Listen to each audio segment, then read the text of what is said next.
UPI లావాదేవీల ద్వారా పెరుగుతున్నటువంటి సైబర్ మోసాలకు అడ్డుకట్ట వేసేందుకు reserve bank of India RBI విప్లవాత్మక మార్పులకు శ్రీకారం చుడుతోంది.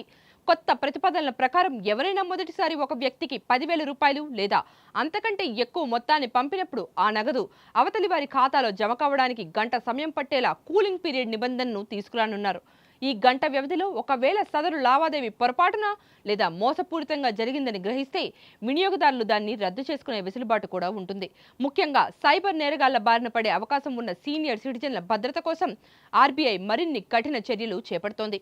70 ఏళ్లు పైబడిన వారు లేదా దివ్యాంగులు 50,000 కంటే మొత్తాన్ని బదిలీ చేయాలనుకుంటే వారి కుటుంబ సభ్యులు లేదా వారు ముందుగా నిర్ణయించుకున్న ఒక నమ్మకస్తుడైన వ్యక్తి ఆమోదం తెలపాల్సి ఉంటుంది. ఈ మేరకు ఆర్బీఐ ఇటీవల ఒక చర్చా పత్రాన్ని కూడా విడుదల చేయడం జరిగింది. ఈ కొత్త నిబంధనలు అమల్లోకి కనుక వచ్చినట్టయితే అత్యవసర సమయాల్లో కొంత జాప్యం జరిగినప్పటికీ సామాన్యుల కష్టార్జితానికి పటిష్టమైన భద్రత లభిస్తుందని నిపుణులు భావిస్తున్నారు.